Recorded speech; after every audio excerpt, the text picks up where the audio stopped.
Okay, today I got a little chip in my windshield. I'm gonna put that on. I'm gonna drink that. And let me show you this. I don't know if you can see it. That right there? Taro liquid ant bait. I put it there. Why? You can see there's like one ant or wherever it went. This, when I put it there, the reason I put it there, it had a freeway of ants. So when I say a freeway, I mean that wide, coming up from under here and around there and going in or somewhere. Same thing over here. They were coming in here. This whole thing was covered. So I put one here and I put one here. I know it's dirty. I need to change it out. Anyway, this is not a commercial. I don't get paid. But these things work like a charm. Here we go. That's my honey's coffee. And that's my coffee right there. This is great stuff. Anyway, but that's not what I'm drinking today. Having my Starbucks. Our Starbucks is a wonderful place. It's got some wonderful people that work there. And it has a wonderful landscaping. It's clean. There's lots of trees. It's at the front of the entrance area. I just call it the Lowe's area. They've all done a pretty good job over there. Lots of trees, because where we live, don't pay attention to my bed. I'm gonna hop right back in it and enjoy this coffee. Anyway, where we live, it is super hot, and trees, I can't emphasize enough how much we need trees. So many parking lots where I live. Oh boy, all right, here we are. Yeah, I'm just getting back in bed, fully clothed. Anyway, there are so many trees I've seen be cut down in the last couple of years, and they don't replace them. Anyway, that's not always the case, because our mayor has done a wonderful job with replacing the trees on Main Street. He's done a really good job. It looks so nice, so very nice. And but the city council and mayor before him, they cut down some big nice shade trees out of the parking lots behind our main street. And what did they do? They replaced them with a Palo Verde. Palo Verde is not native to our area, nor does it provide shade. It's as if they had someone, in my opinion, making these decisions that didn't know what the hell they were talking about or what they were doing. Anyway,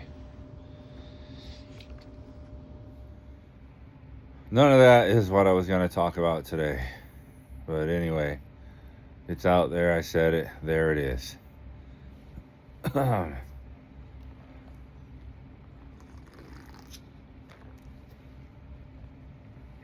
Sometimes I have all these thoughts going on in my head, and I think, okay, let me talk about that. And I'll just talk it out as I'm laying here, waking up. And by the time I get myself situated, I forgot what I was going to talk about. Anyway, I was kind of doing that today, laying here at about 5 o'clock this morning. And it's 7 o'clock right now. I had all these thoughts about time and our lives, and the measurement of time and looking back on our lives and the time and how much time do we have left. And each person and the amount of time each person has. Some people get a speck more of time and some people get a speck less of time. Even if you get 100 years of life, that's not enough time. It just isn't. And time for us all will eventually run out. And the people that were here at the beginning of our time, the beginnings of our lives, in most cases, are not the same people that are here with us at the end of our lives, at the end of our time. I don't know if you could hear my cat. She was meowing. I don't know for what, but anyway. Maybe she wants back outside. Let me go help her out, and I'll be right back. I'm back. Okay, there we go. Made this little chart. As you can see, the average lifespan for a man, 76.5, and a woman, 81.4. 0 is where we're born. 50 is the middle. And 100 seemed like a good round number, because most people don't make it there. A few make it past. My grandmother made it to almost 101. You are here. That means me. I'm 60. There's the average lifespan of a man, 76.5. The 88, that's representative of the age my mother was when she passed. So, I've lived all that time. It really didn't seem like all that much. There's 50. There I am at 60. So according to this, I got about 16 years left on average. Kind of sucks when one thinks about it. I'm hoping I have more. But, yeah. Anyway, when you're down here, somewhere in this section, especially somewhere around that red line, you kind of think, I just want to be older. That's what I did anyway. I want to be older. Well, here I am. I'm older. Now I start thinking the other way. I want to be younger. Holy smokes. I can remember thinking, I just want to be older, like my brother, like our cousins. They seem so cool. All of them. They're older. They can drive. They have more freedom. They can go here and there. And there was a little sawmill. Yes, a sawmill, of all things, around here where I live. And one of my brother's first jobs. And I thought, wow, that is so cool. I think I was about 6. 6? Yeah, I was about 6. He was working in the sawmill, driving his, whatever year it was. It seemed like it was probably a 65 or a 66 cherry red Impala.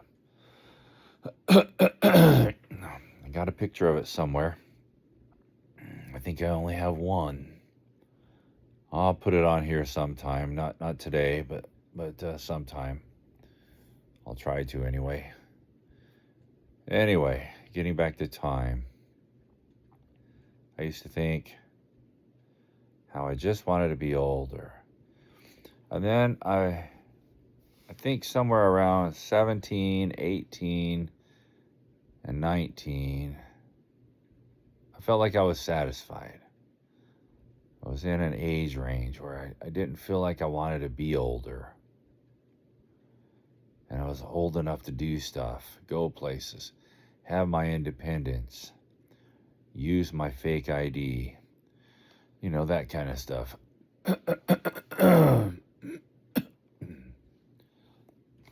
Fake ID. Yeah. I was actually afraid to use it. Anyway. And then something changed when I hit 21. 20 was a weird year. I was no longer a teenager. But I wasn't completely legal enough to, you know, do the big thing of buying alcohol. And anyway, 21, I no longer felt the same. I felt like something was lost, actually. And, geez, now I am really an adult.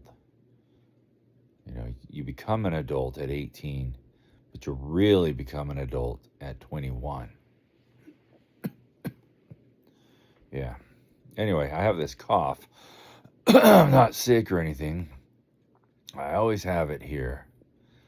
We just got back from last week from a 10-day excursion trip to the coast of Oregon. Didn't have a cough at all. I felt great. Things were great. My eyes didn't itch.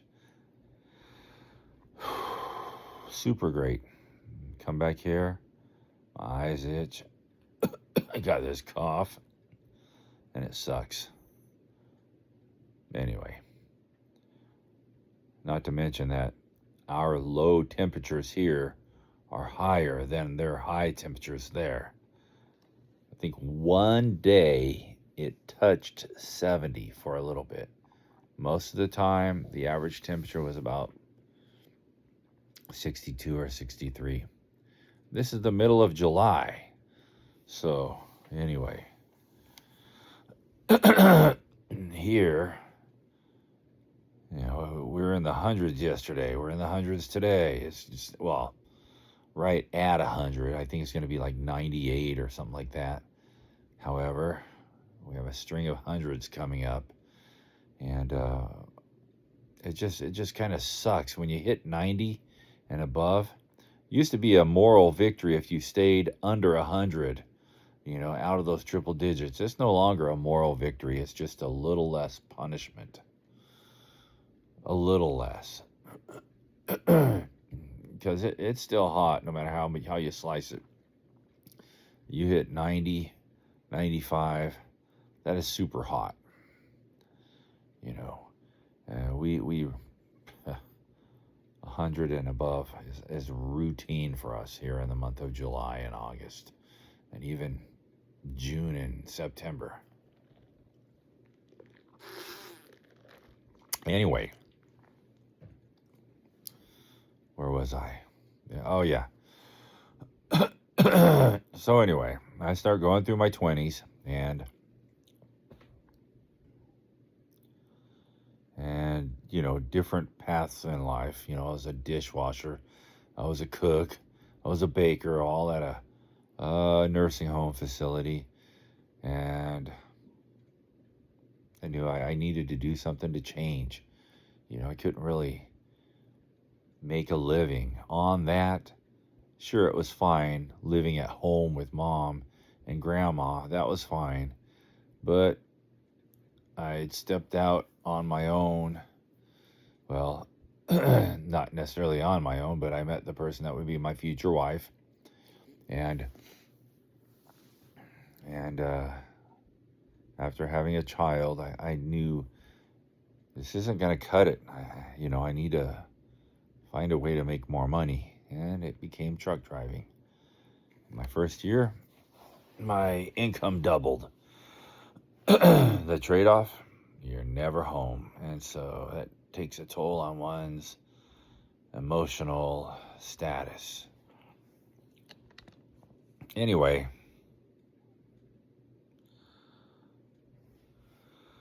we started approaching the age of 30. And for me, it was kind of scary. Thought, geez, I'm no longer in my 20s. I'm now 30.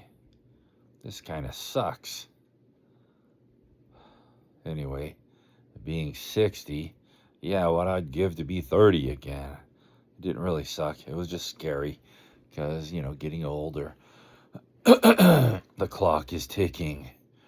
And so through my 30s, I went through my divorce, and that sucked. And then I felt like I kind of became myself again when I was about 40. But I was 40, 10 years older than I was when I was 30. So that kind of sucks. 40. Jeez. I see people now in their 40s, and I think they're just kids. There's a couple that we hang out with that's, I think, 42-ish. 40 and 42, somewhere in there. And I think, geez, man, when I was 20, I would have thought they were old people. But now I'm 60, I think they're barely out of their diapers. Anyway. Geez. I went through my 40s and I hit 50. And I don't know if you ever really accept getting older. It's just something you do. You just can't stop it. At least not that I'm aware of.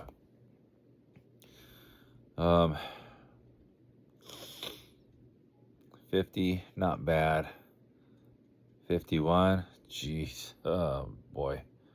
I felt like I had everything going on that was negative health-wise. I think it was 51, I decided to cut way back on my alcohol consumption. And a month later, I developed a kidney stone. And I think to myself, oh man, maybe if I would have kept drinking beer every day, I wouldn't have had that kidney stone. Anyway, I don't wish kidney stones on anybody. It sucks. That was a horrible ordeal, sitting in the hospital thinking, oh my gosh, I'm going to die. I had no idea what it was at that time. I'd never had one. But I thought, here I am. I've checked into the ER. It's midnight. And I'm sitting here. And in my mind, it was my appendix. It has ruptured and it's poisoning me. And they're just letting me sit here. And I'm going to die. Yada, yada, yada. Yada, yada, yada, yada. And so, got me back there. Did the CAT scan and all that stuff. And it was, congratulations, Mr. Klein. You have a kidney stone. And the nurse told me, she said, I've had a baby and I've had a kidney stone. I would much rather have a baby. That's how painful kidney stones are. That's what she said. And she said, congratulations. You now know what it's like to give birth. I was like, holy smokes. This is terrible. So anyway, I dealt with that for a while. And when I say dealt with that, what I mean is, oh, here's some pain pills. Take them. See your doctor in next week. Okay, so I did that. Seen my doctor. Okay, let me get you into a specialist. I was like, you don't have to. I already called him. I already got it scheduled because I knew how bad it was, the pain was, and I felt like the pain meds were barely helping at all. So, okay. Just my luck. I seen the doctor. He said, okay, we're going to get you in tomorrow to have this taken care of. So go to the hospital right now and fill out all the paperwork for the admissions and blah, blah, blah, blah, blah, blah, blah. So I did that. Just my luck is when I went for my procedure, I remember waking up and asking the nurse, did they get the kidney stone out? And she told me no. The doctor went up there to get it, and when he did, it went back into the ureter or the kidney or whatever. So I was like, oh, great. She said, so the doctor put a stent in there to open things up, and it was basically, we'll see you back in 2 weeks. So I was like, okay. So for 2 weeks, I had the weird, awkward, uncomfortable feeling in my groin area due to having a stent up the ureter. And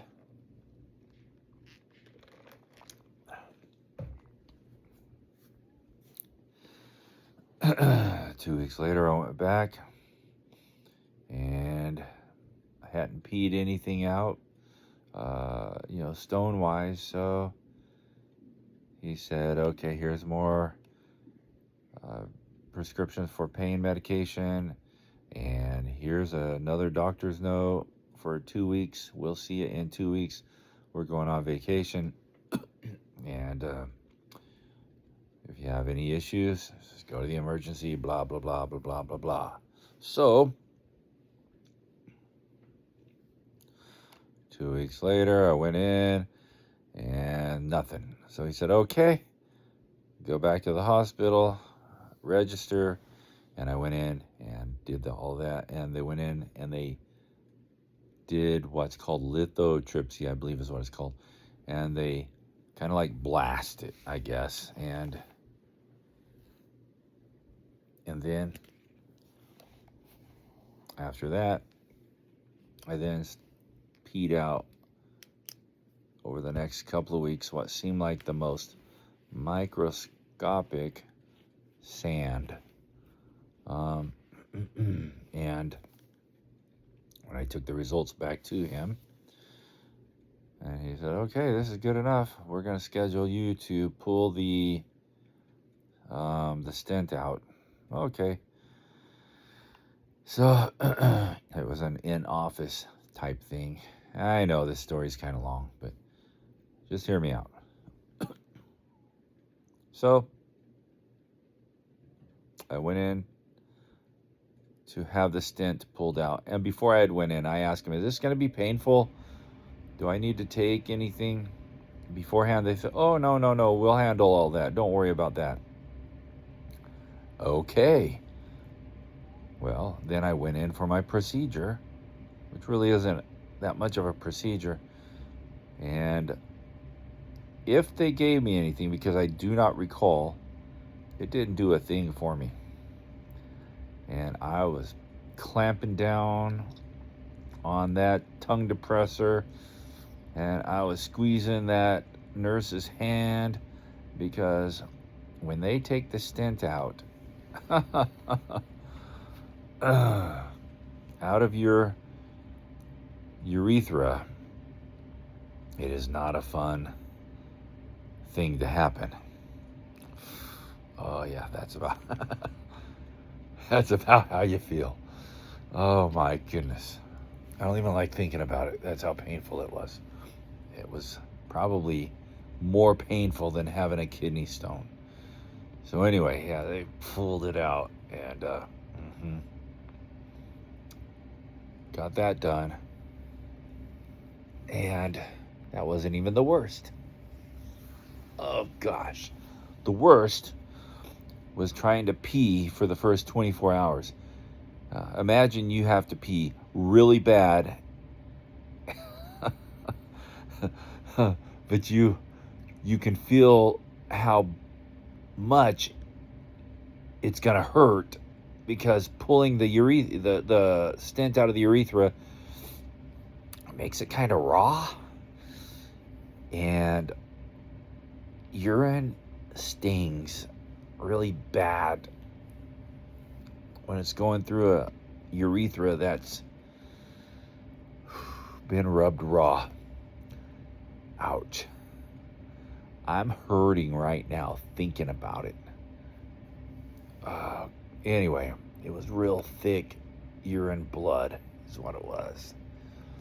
And it took about a day for it to get to where it just hurt when I peed, instead of the excruciating pain. Anyway, I've gotten sidetracked here. And after that ordeal, I thought life was cruising along fine. And then the very next summer, I get a, what is it called? Gastrointestinitis. That put me out of commission for 2 weeks. And then the next summer, same thing, gastrointestinitis. Put me out of commission for another 2 weeks. And then the next summer, I had, what is it called? They diagnosed me with COVID, and that put me out of commission for 2 weeks. Couldn't put on or take off like anything on my upper body. Any little thing. If I turned and the fan air hit my back, it felt like 1,000 tiny needles puncturing. Yeah, that was super painful. And the summer after that, I spent 5 days in the ER for what they term fever of unknown origin. And that was pretty much in 2021, right? Pretty much in the middle of COVID. That small little window of time, there we go with time again, where people or visitors were allowed to visit their loved ones in the hospital. And they could not figure out why I had this fever. And in the process, they figured out that I had fatty liver. And I was like, oh gosh, okay. So that scared me. I have all these thoughts, my gosh, fatty liver, what is it? What does it mean? Am I going to die? Blah, blah, blah. So I researched the heck out of it, and I lived an extremely clean life for about 4 to 6 months. And I lost quite a bit of weight just due to the changes I made, eliminating all beer, all Pepsi, anything sugary, got rid of the peanut butter and jelly sandwiches every night, cut out the pasta, started eating as clean as I could, and I was drinking only water and black coffee. And another thing, I cut out the cranberry juice. Here I was drinking cranberry juice all these years, thinking it's good for the kidneys. And then I realized just how much sugar they put in there. I was going through a half of a container, 64 ounces, half of that, 32. I was drinking 32 ounces of cranberry juice every day, along with like 2 or 3 Pepsis and several beers. And I just thought, wow, that's a lot of sugar to push through your liver. So I cut all that out. So eventually my liver enzymes, the ALT, the AST, and the whatever, the alkaline phosphate, whatever, those, they came down to normal limits. And here we are, 2026, and yeah, they're still there in the normal limits. Not saying my liver is great, but it's a lot more comforting seeing them within the normal range than out of whack. And so anyway, since then, I haven't had any major issues that I can think of. But the one major issue, I guess, that I could say is time has marched on, and now I'm 60. And, geez, the hourglass sand feels like it's just flowing really fast. And it's funny how you start thinking about things like when I was 17, 16, 18, whatever, I might listen to a whole record over and over many times in one day alone, just analyzing every little thing about it and thinking about it and thinking, what do those lyrics mean? And why did he play that guitar part? And blah, blah, blah, blah, blah, blah, blah. And that could have been better if they would have did this. And I think it just seems like a pointless waste of time. You know, I guess it was something that a guy like me did to kill time. Killing time. Who wants to kill time? We don't want to kill time. We want to revive it. We want more time. That's what we want. That's what everybody wants. Anyway, I don't know if I have a point to any of this. Just that our time is not as long as any of us think. And I don't know. So many things that if I could go back in time and change, I would. And it's that cough. I need to go back to Oregon. Gosh, anyway. I could go back and change things. There's a lot I would change. A lot of things I've done. Whoops. There we go. It's sitting crooked, and it's kind of annoying. You guys probably can't tell it, but yeah, if I could go back and change time, things I've done, I guess most of it I would probably leave the same, but there are little things here and there I would tweak. I think we all have that, and if you say I wouldn't change a thing, I think you're a damn liar. Anyway. Sure there are little things. Times I've opened my mouth and inserted my foot. You know, you say things you don't really know what you're talking about, and then you realize, oh my gosh, I wish I hadn't said that. Yeah, just things like that. And maybe the time that me and Joel Clark took his 67 Camaro, and after a youth church gathering one night, we went to this sacred place that used to be back in the day. And by back in the day, I would say it was about 1983. And this place was called No Bust. If you know, you know. It's where the keg parties out in the walnut orchards used to happen along the river. So anyway, we went down there one night just to see what was happening, but there was no one there. And when he turned around, you know, we were facing the opposite way. And he revved his motor a few times. 67 Camaro, mind you. This thing was super nice. And God bless you, Joel. Anyway, he looked over at me and said, should I? And I knew what he meant. You know, should he gun it and, you know, rip through the dirt road of the orchard?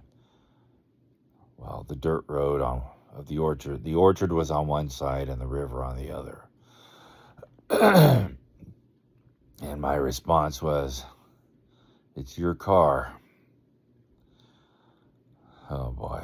Anyway, and he gunned it. And the only thing that saved us from going into the river was when he lost control. There was a rock, or a boulder, I guess I should say, that we hit. Otherwise, we'd have plunged into the river. Anyway, we had to limp the car back to where the church gathering, the youth gathering was, and make the dreaded call to his dad. And, oh man, his dad was a really understanding, caring man. And at least from my perspective, maybe after they dropped me off, he laid into him, but I don't think he did. It just doesn't seem like it was his demeanor. Anyway, yeah, I always felt bad about that. I should have said something like, I wouldn't do it, you know. But I didn't. You know, if I could go back in time, I would change that, you know. Anyway.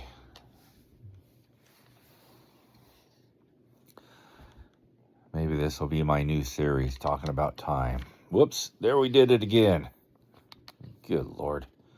Anyway, as you can see, the light coming in behind me. Yeah. It's July 23rd, 2026, 7:40 in the morning, and I'm gonna sign off.